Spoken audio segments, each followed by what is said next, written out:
Мы знаем, что Toyota делает отличные гибриды, но могут ли они также делать отличные полностью электрические автомобили? Мы узнаем это сегодня с Томасом, анатомией автомобиля и Toyota BZ4X. Это специально разработанный электромобиль на электрической платформе. Он использует общие технологии и платформу Subaru Solterra и Lexus RZ. Три собрата делят общую технологию. Здесь мы можем увидеть дизайн передней части. Обтекаемый, очень гладкий. На самом деле очень круто. Идеальное сочетание с фарами. Он доступен как с передним, так и с полным приводом. Тогда у вас будет два электродвигателя, как у нас сегодня. Один спереди и один сзади. А показатель разгона отличается незначительно, всего на 0,5 секунды. Так что либо около 7 секунд, либо 7,5 секунд. С аэродинамической точки зрения, этот воздушный клапан или воздушная завеса направляет воздух прямо в колесные арки. Длина составляет 4,69 метра или 185 дюймов. По определению, это компактный или среднеразмерный автомобиль. Конкурентом может быть Volkswagen ID4 или Tesla Model Y. Спереди мы видим 18-дюймовые колеса с зимними шинами. Вы также можете выбрать 20-дюймовые колеса для более спортивного вида и других ощущений. Очень жду возможности прокатиться на этих колесах.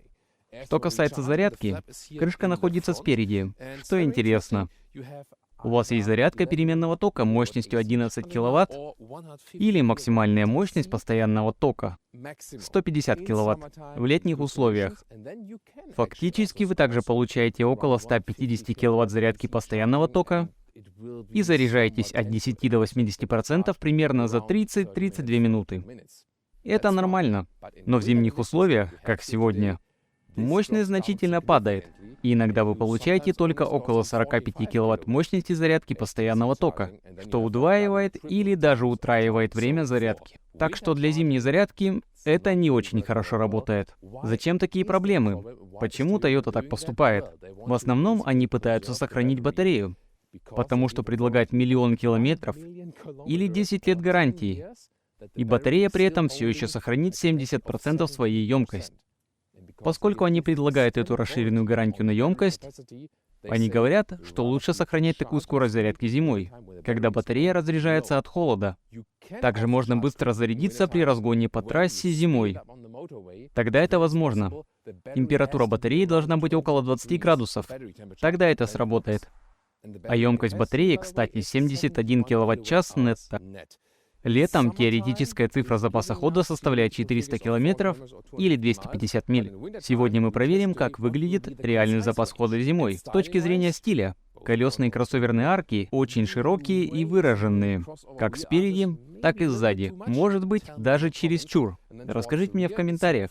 А сзади более футуристический дизайн. Здесь проходит воздух, а затем выделяющиеся задние фонари. Но в целом, я думаю, дизайн довольно крутой. А вы что думаете? Расскажите мне о своем мнении в комментариях. А вот значок BZ4X. BZ означает автомобиль без выбросов, а 4X вроде как обозначает кроссоверный дизайн. Да, возможно, они могли бы выбрать более крутое имя. Например, Corolla или что-то в этом роде. Какое-нибудь новое. Я думаю, когда машина получает настоящее имя, лучше всего использовать такую комбинацию. Здесь также в задней части используется большой кроссоверный обтекатель. Моя любимая деталь дизайна — световая полоса, которая проходит по всей длине. Максимальная скорость, по официальным данным, составляет 160 км в час. Мы проверим это сегодня на немецком автобане. Правда ли это, или он немного быстрее? Сегодня у нас здесь стандартная крыша. Просто глянцевый черный цвет. Но есть и крыша с солнечной батареей. Но действительно ли они увеличивают запас хода? Не так уж сильно, если только вы не стоите на солнце в очень солнечном штате весь день, весь год или что-то в этом роде. У нас есть другой цвет, который мы можем показать здесь. Вот этот. Белая комбинация. Конечно, эти кроссоверные колесные арки обеспечивают больше контраст, если у вас яркие цвета автомобиля. Подождите, вы когда-нибудь слышали о том, что у машин отваливались колеса? В этом есть своя правда.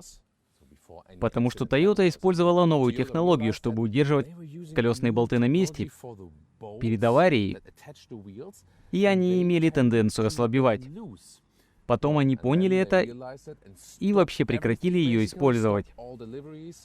А вот в этой модели и в Salterra все исправлено. Теперь здесь новые болты и специальная технология, чтобы они не откручивались. Компания отреагировала довольно быстро и очень старательно. Это хорошо. Так что да, нечто подобное происходит, когда вы что-то меняете. Но, к счастью, ничего плохого не произошло. Никакого несчастного случая не произошло. Так что, говорят, теперь все исправлено. Не так уж мне нравится этот брелок. И звук закрывания двери тоже не в восторге, как и от качества сборки. Например, здесь, в верхней части, не очень мягкий, но и не совсем жесткий. И немного мягче здесь. А также здесь, этот глянцевый черный цвет. На самом деле не так уж и круто. Однако логотип на входе, который выглядит очень премиально. Также здесь коврики со штампованным логотипом. Это действительно очень круто. И еще больше крутых особенностей. Посмотрите на это тканевое покрытие. Это привносит атмосферу гостиной в интерьер. И тут совершенно особенный руль. Хотя на данный момент это стандартный руль. Обычный круглый руль с рулевой колонкой. Руль-штурвал также будет доступен позже. У него будет открытый верх. Вы сможете лучше видеть приборы, и сигнал от него будет передаваться по проводам. На данный момент это классический руль. Позже будет электрическая передача сигнала с руля. Мы вам сообщим. Сидеть здесь действительно комфортно. Очень мягкое сиденье. Места над головой по-прежнему достаточно для человека ростом 1,89 м. Хотя это модель с панорамной крышей. Спереди немного меньше места. Но в целом высоким людям этот вариант полностью подходит. Руль регулируется по высоте и вылету. Очень плавная регулировка. Довольно круто. Все это вместе выглядит очень футуристично. Верно? Дело в том, что все подготовлено для руля штурвала. Верх здесь открыт, потому что этот руль мешает видеть приборы. Когда я сижу здесь и смотрю вперед, вроде все в порядке, но в этом автомобиле все запланировано для руля штурвала. И материал сиденья. Внутри ткань, или ткань, а снаружи искусственная кожа. Или это сиденье полностью из кожзаменителя, или Softex. Очень классный, мягкий материал. Также с перфорацией и даже с вентиляцией. Так что возможны и подогрев, и вентиляция. Отличное качество материала. Натуральная кожа не используется вообще. Ни на сиденьях, ни на руле. Хорошее решение. Обзор интерьера. Он выглядит очень футуристично. Особенно с этими приборами. Рулевое управление, очевидно, гораздо более футуристично, когда вы используете руль-штурвал. 7-дюймовые цифровые приборы. Нет проекционного дисплея, потому что приборы расположены довольно высоко. Справа вы можете видеть, прежде всего, тканевое покрытие. Атмосфера гостиной, но нет бардачка. А в менее продвинутых комплектациях будет 8-дюймовый экран. Но большинство версий и более продвинутые комплектации имеют 12,3-дюймовый экран. Во-первых, здесь, в нижней части, все еще есть этот температурный блок. Ручная регулировка. Это действительно круто. Вам не нужно делать это на экране. Это легко сделать во время вождения. Здесь, например, регулируется сила обдува. И отдельные кнопки, например, для охлаждения сидений. Искусственная кожа плюс охлаждение сидений также является хорошей комбинацией для сидений. Хотя звуковой сигнал немного раздражает. Но в информационно-развлекательной системе карта вполне удобная. Видите, она очень чувствительная. Мы никогда не видели такой отзывчивой карты в информационно-развлекательной системе Toyota. Пока это лучшее, что я видел. Вы либо используете встроенный навигатор, либо переходите непосредственно к Apple CarPlay или Android Auto. Беспроводное или проводное соединение. Здесь вы можете уменьшить или увеличить громкость. Звуковая система JBL. На самом деле вполне прилично. Как раз для моего олдскульного транса. Чтобы вы послушали. Расскажите мне в комментариях. Но в целом, я думаю, что я доволен. Единственное, что при планировании маршрута есть только планирование маршрута, исключая пункты зарядки. Этого все еще нет, но предполагается, что появится позже с обновлением. И цифровые приборы. Они расположены очень высоко. Они заменяют проекционный дисплей. И с этим мало что можно поделать. Но они вполне заметны. По крайней мере, если у вас есть руль-штурвал. Я бы сказал, что с обычным рулем все будет выглядеть примерно так. То есть не полностью, но примерно так. Но это нормально в какой-то степени. Чтобы переключить передачу здесь, нажмите и перейдите в режим движения. вниз, задний ход и затем паркинг. Необычно, но работает. Справа режим Эко. Он немного уменьшает ход педали газа. А это режим X для движения по бездорожью на низкой скорости. А здесь вы можете настроить скорость движения на подъеме. С левой стороны включение более активной рекуперации. Под этой полунаклонной центральной консолью достаточно места, как здесь. Также для смартфона. Здесь зарядное устройство USB-C, а с другой стороны еще одно, так как бардачка нет вообще. Здесь приятная ткань, но бардачка фактически нет. Ниже находится отделение для хранения вещей. А в верхней части есть подстаканники. Они также адаптивные. А здесь еще место внизу. И еще одна приятная особенность. Вы можете увидеть ниже моего кота, потому что это индукционная зарядная панель, а также еще одно зарядное устройство USB-A. Здесь есть эти отверстия. Это напоминает крышу солнечную панель, а под ней ничего нет. Вот так. Это приятная функция. Почему бы и нет? Этот разъем наверху используется как для проводного, так и для беспроводного Apple CarPlay. Это также возможно. И зарядное устройство внизу. Зарядное устройство USB-C. Нижнее только для зарядки.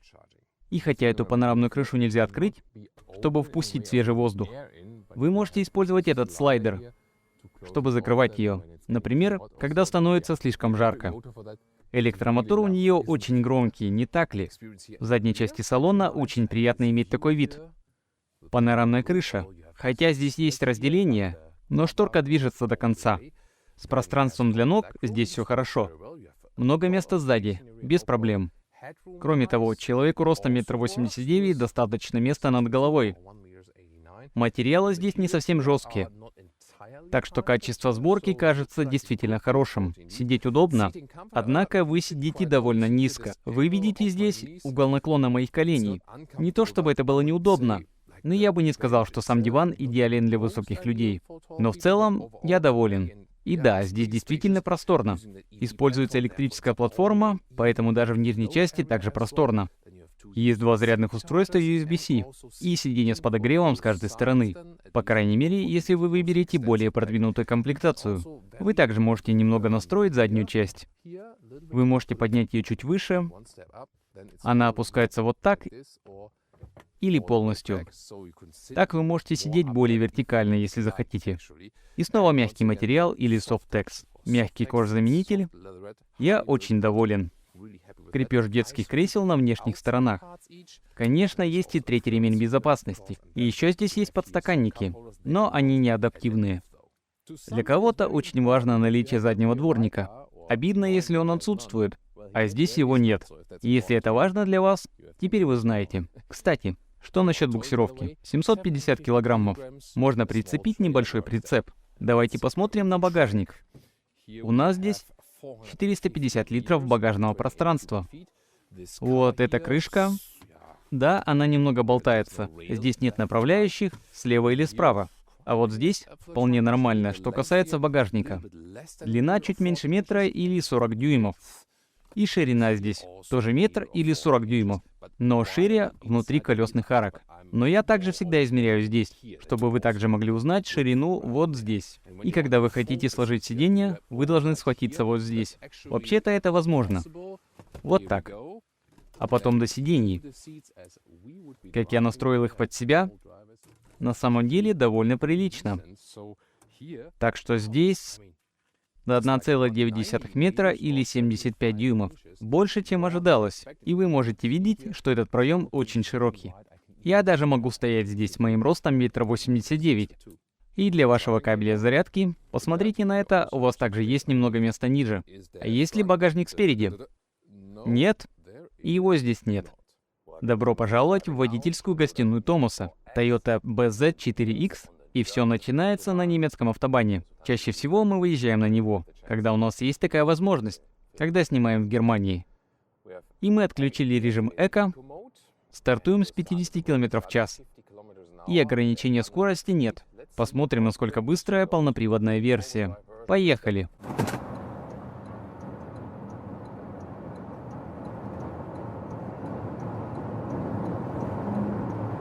Уже 130. 150. Теперь ветер в салоне становится слышно все громче. 170 км в час. И скорость больше не растет. Максимальная скорость составляет 170 км в час. Это было не очень быстро. Сейчас много быстрых электромобилей. Да, шум ветра на высоких скоростях очень и очень ощутим. Подвеска очень устойчива на высоких скоростях. Давайте сменим полосу движения. Также достаточно быстро. Хорошо. Теперь используем тормоза. Хорошее ли сочетание тормозов? На самом деле довольно хорошее чувство тормозов. Никаких проблем. Мы на разумной для трассы скорости 120-130 км в час. Около 70-80 миль в час. С шумом ветра нет проблем. Но определенно не для максимальной скорости с точки зрения шума ветра. Когда у вас есть подогрев ветрового стекла спереди, у него есть маленькие провода внутри. Я не фанат такого. Конечно, это круто, когда эта функция нужна. Например, для гаража в подвале или одиночного гаража или подобного. Но я их постоянно вижу, особенно зимой, когда небо пасмурное и прочее. И я всегда смотрю на эти провода на стекле. Но я думаю, мнения тут разделятся. Расскажите мне в комментариях. Некоторые всегда говорят, я их вообще не вижу. В чем проблема? А другие говорят, я не могу смотреть на них, это сводит меня с ума. Поэтому вы должны быть уверены, что при покупке автомобиля с этой функцией вы бы выбрали эту опцию или нет. Является ли это стандартной опцией в вашей стране? Так что сначала надо посмотреть самому. Поэтому езда на меньшей скорости на автобане более комфортна с точки зрения шумоизоляции, и машина ощущается стабильно. Он чувствуется хорошо настроенным и хорошо собранным. Вы чувствуете это во время вождения. Маленькое рулевое колесо. Это не рулевое колесо-штурвал. Оно появится позже. Когда мы снимали этот обзор, оно еще не было доступно для этой модели. Но компактный размер руля здесь чувствуется очень круто, понимаете? Это придает автомобилю очень спортивное ощущение. Значит, мы должны ехать прямо? Нет, не прямо. Прямо здесь, направо. Спасибо, Томас. Сегодня к нам присоединяется Томас Би. В частности, в отношении навигации мы всегда отключаем голосовые сообщения, чтобы часто не слышать голос говорящий. Пожалуйста, поверните направо через 200 метров. Конечно, это раздражает. Направо? Спасибо. Мне очень нравится поведение руля. И мы также будем тестировать его на собрате. Lexus RZ. И тогда мы сможем сравнить руль-штурвал со стандартным. Разница в том, что здесь со стандартным рулевым колесом у вас действительно классическая рулевая колонка. Может быть, это дает больше ощущения от руля? Посмотрим. А с рулевым колесом-штурвалом сигнал передается по проводам. Это означает, что нет механического соединения, только провода. По сути, ощущения полностью искусственные. Также имеется отказоустойчивая система с аварийным источником питания. Если основной источник питания выйдет из строя, это обязательно, и это также необходимо по правилам. Да, в конце концов, это может быть будущее рулевого управления. Возможно, через пару лет оно будет в каждом автомобиле. Но пока, если не считать того, что я считаю, что он слишком сильно шумный на высоких скоростях, он кажется хорошей машиной для трассы, понимаете? Например, давайте резко перестроимся. Давайте посмотрим на это. На скорости около 100 км в час, 60 миль в час. Да, не сильно трясет. Остается очень спокойным и устойчивым на дороге. У нас зимняя резина на 18 дюймов. Это самый комфортный вариант для этого автомобиля. Вы не можете менять подвеску или что-то еще. Так что 18 дюймов и зимние шины будут более мягким вариантом, но не слишком мягким. С 20-дюймовыми летними шинами езда будет более спортивной. Говоря о спортивности, давайте снова разгонимся со 100 км в час. 130. 150. Так что это определенно не слишком быстро. Проблема в том, что в наши дни, когда так много более быстрых электромобилей, он не обеспечивает спонтанности или он не дает вам мгновенного ускорения. Да, спасибо, что предупредили недавно. Лучше сказать мгновенное ускорение, чем спонтанное ускорение. Потому что спонтанное больше похоже на случайное, понимаете? Так что да, я думаю, в нем просто слишком шумно на очень высоких скоростях. Но Toyota, вероятно, не думала об этом как о главном рынке. Не о высокоскоростных автобанах Германии, потому что запас хода недостаточен для них. Позже мы поговорим и об адекватном запасе хода. Сегодня мы проведем здесь более длительное тестирование и посмотрим на запас хода. Но я могу сказать, что будут большие изменения или различия между летними и зимними запасами хода. Хотя здесь стандартно установлен тепловой насос. И самое интересное, что действительно, когда вы включаете или выключаете насос, запас хода резко меняется на 100 км или 60 миль. В теории. Вы также можете увидеть, что когда я выключаю отопление, здесь написано, что в данный момент осталось 320 километров, а когда я включаю отопление, 230 километров. Почти 100 километров или 60 миль вычитается из запаса хода. И это просто...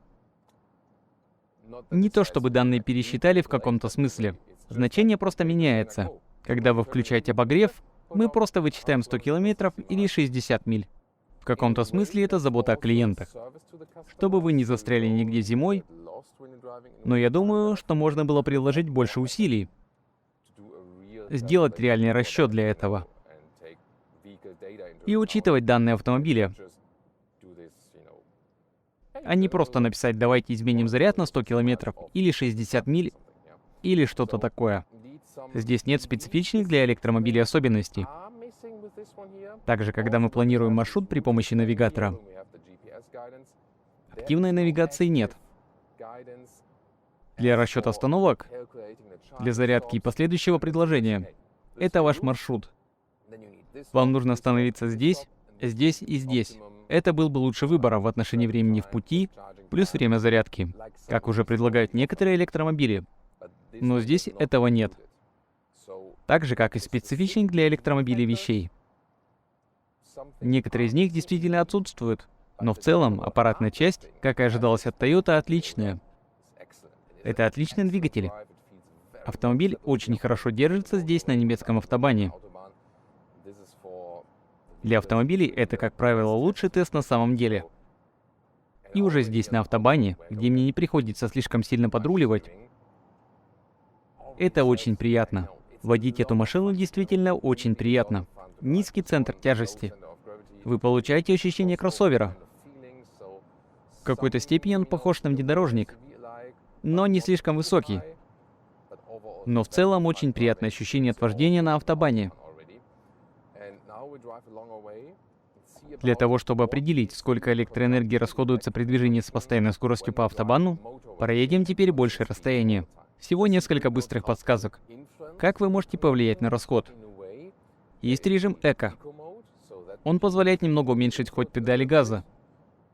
Но, конечно, все больше зависит от того, как быстро вы едете. И у вас также есть два варианта рекуперации. На данный момент я немного отпускаю педаль газа и получаю небольшую рекуперацию. Я могу нажать на эту кнопку на центральной консоли. Я чувствую изменения в педали газа, вернее в педали акселератора, ведь это электромобиль. Когда я отпускаю педаль, происходит более сильная рекуперация.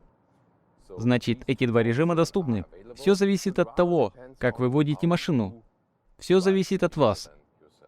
Говоря о системах помощи, давайте попробуем удержание в полосе движения на трассе. Итак, две широкие полосы слева и справа. И это относительно легко для автомобиля. И я включил круиз-контроль, адаптивный круиз-контроль. Дистанция сохраняется. Также есть активная помощь, удержание в полосе. Так что давайте посмотрим, как машина остается в своей полосе. Довольно плавно. Убираем руки с руля. Давайте посмотрим. Этого прикосновения было вполне достаточно. Значит, вы должны держать руки на руле. Пока что, когда я пользуюсь этими системами, все работает идеально и плавно. А еще здесь есть мониторинг слепых зон, встроенный в боковые зеркала. В целом я доволен этими системами помощи. Пейзаж здесь красивый, а поездка более маневренная. Проселочные дороги. И я должен сказать, что чувство руля действительно хорошее. Оно точное, довольно прогрессивное и приятное спортивное ощущение от автомобиля. Компромисс между комфортом и спортивностью. Он также очень хорошо ощущается при перестроении с правой полосы в левую. Снаружи он выглядит не самым спортивным, больше похож на кроссовер. Но да, это действительно приятная и очень хорошая спортивная езда. И подвеска, опять же, очень хорошая. Нельзя не сказать то же самое о 18-дюймовых зимних шинах. Я должен буду проверить с 20-дюймовыми дисками и летней резиной позже. Может быть, автомобиль будет немного жестче. Но это всегда так. Независимо от того, выберете ли вы 18-дюймовые или 20-дюймовые колеса. Вы всегда будете чувствовать себя более комфортно с 18-дюймовыми. Теперь пришло время проверить возможности полного привода. Как я уже сказал, есть и переднеприводная версия. Или полноприводная версия, которую мы имеем сегодня. У нее 2 электромотора. Toyota говорит, что базовая настройка полного привода довольно равномерная. Распределение 50 на 50. То есть распределение одинаковое для передних и задних колес. И мы также протестируем так называемый режим X. И расскажем вам больше о различиях. Говорят, что в режиме X на низких скоростях улучшается сцепление с дорогой. Каждое колесо контролируется индивидуально. И мы просто посмотрим на различия. Пока что я в обычном режиме с новыми хорошими зимними шинами. Это, конечно, самое главное. Дело только в физике. А у нас тут снежная дорога.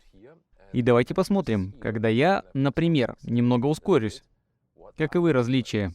Так, например, здесь хорошая тяга в обычном режиме. Уже чувствуется очень хорошо. Так что на самом деле это электрический полный привод, который действительно очень хорош для езды по бездорожью. Перед нами, кстати, старый как мир, красный Toyota Land Cruiser. А здесь новый мир. И давайте посмотрим. Итак, в режиме X у нас есть 2 режима. Снег и грязь, и глубокий снег и грязь. В режиме глубокого снега и грязи мы также наблюдали откат. Так что в этом случае для глубокого снега и грязи мы хотим, чтобы шины были немного свободнее. В этом случае это будет обычный режим снег, грязь. И в этом случае сцепление с дорогой увеличивается.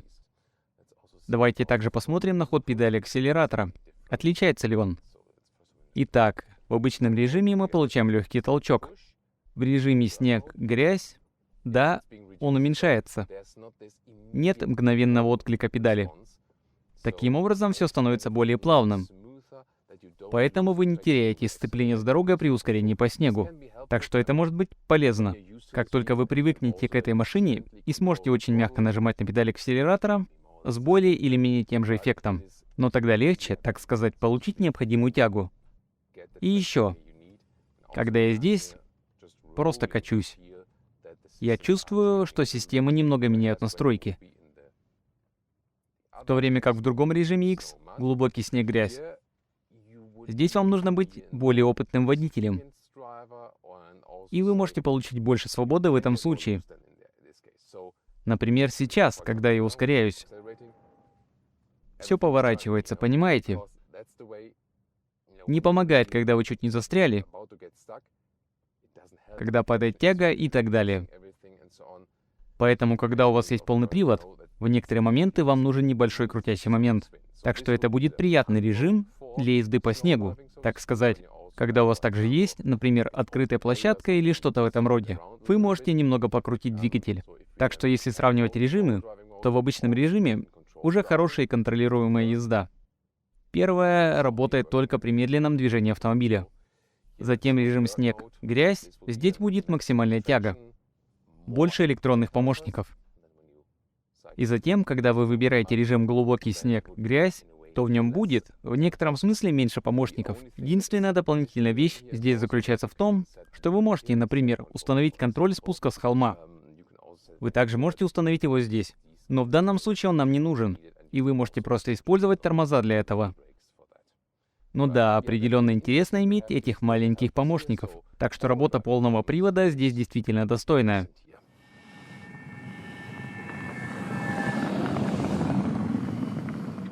А теперь, каков конечный результат? Лаконичный, реальный запас хода при низких температурах. У нас были некоторые цифры расхода с преимущественно круиз-контролем. На скорости 100 км в час, 60 миль в час. Немного в городе, но в основном за городом и на трассе. Но довольно стабильная езда. И мы получили цифры потребления около 25-26 кВт-час на 100 км. Это около 2,5 миль на киловатт-час. что определенно не экономично и соответствует практическому диапазону около 270 километров или 170 миль при зимних температурах. Чтобы перепроверить, мы провели еще один тест при более высокой температуре. При температуре около 10 градусов Цельсия и солнечной погоде. Получилось немного лучше. Мы также ехали еще спокойнее. И это дало результат около 22 киловатт-час на 100 километров. Это означает примерно 2,8 мили на киловатт-час.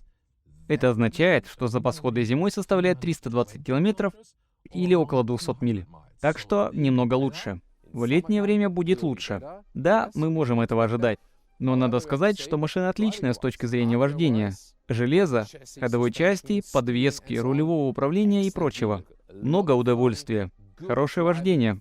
Ощущения отличные. Можно и в условиях бездорожья прокатиться, например, когда едешь на полной мощности по снегу. Едешь как по рельсам, и эти внедорожные возможности у тебя тоже есть. Да, но нет отдельного требования к экономичности электромобиля зимой и зарядным характеристикам в холодное время года. Нет предварительной подготовки. Есть свои плюсы и минусы. Так что это не идеальный электромобиль для зимы, но для летнего времени он может быть очень приятным. Конечно, вы можете сравнить его с конкурентами, такими как Volkswagen ID4 и Tesla Model Y.